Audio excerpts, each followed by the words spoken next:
ku bantu obukadde 15 abalina emirimu mu ggwanga lyonna obukadde buna bwokka bwe batereka ensimbi n'ekitongole ky'ekitavvu ekyabakozi kya NSSF ekireka abala obukadde 11 abali mu bbanga mu ngeri y'okusikiriza obukadde 11 obusigaddewo NSSF etongoza enkola gyeyise voluntary membership plan gye bagenda okuyitamu okuyamba bannayuganda abalala abaagala okwegatta ku kitongole kino mu kutereka ensimbi zaabwe. Abantu abatali mu makampanies nga bo beekolera byabwe naye nga bafuna ssente kakati abo be bantu betutunuulidde nga twagala nti baregistaringe companies zaabwe batandike okuweereza ssente zaabwe mu NSSF. Richard Byalugaba akulira NSSF ategeeza nti abantu abaliko bammemba b'ekitongole kino nga bakyagala okutereka ne NSSF baddembe okuddamu okutereka ne NSSF okusinziira ku nkola eno. Abalala balina amakampuni agataweza abakozi batandika kyokka nga nabo gasobola okuwandiika abakozi baabwe ne batandika okutereka ensimbi zaabwe mu NSSF. Eno enkola gye tutaddewo leero ejja kukkiriza abantu abo okujja okukola gye bayita voluntary registration batandike okuweereza ssente zaabwe z'abakozi baabwe be banaaba balina mu NSSF. Byalugaba ategeeza nti bakutandika okutereka ensimbi z'abakozi nga bakozesa enkola ya mobile money oluvannyuma lw'okukizuula nti abantu bangi banigyetanira ate ng'ebanguyira. Okuweereza ssente zo gye bayita voluntary contribution mu NSSF.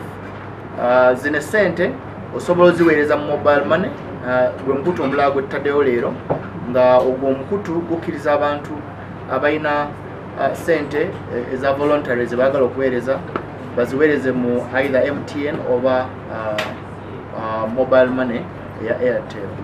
Awadde abantu ssekinomu amagezi abaagala okutereka okuwandiisa kampuni zaabwe basobole okwegatta ku nkola eno. Mu nkola etongoziddwa abatereka ensimbi baddembe okuggyayo ssente zaabwe yadde ng'ebbanga ery'obukadde linnatuuka ng'abatereka batandikira ku 15 ekitono. Eri mu palamenti lijja kukkiriza abantu abasevinga ssente ne NSSF okubeera nga basobola okuggyayo ssente zaabwe nga tebanaakuweza myaka 55 egy'obukulu nga basobola okuziggyayo nga seka tugambe beetaaga ssente eza education.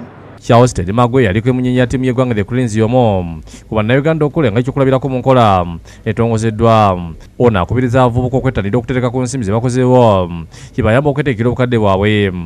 Nga nze ddala nakyakala okusevinga nga sikulowooza wendooleza okusevinga nga zigenda zigwawo ne mukyo nandyagadde nnyo okukubiriza bannange alina kaalina konna osevinge teri kigaana ekitono ennyo ky'olina. Akulira ekibiina ky'abannamakolero mu ggwanga ekyawo mu Mbaraka Nkutu ategeeza nti enkola eno egenda kuyambira ddala bannayuganda ali batalina mukisa kutereka ne NSSF.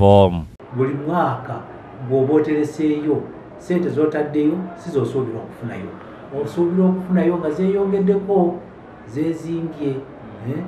Kyokka Nkutu asabye ab'ekitavvu ekyabakozi okusobola okusomesa bannayuganda mu nkola eno buli kijja okubanguyira okugyegattako amangu ddala abagitegedde.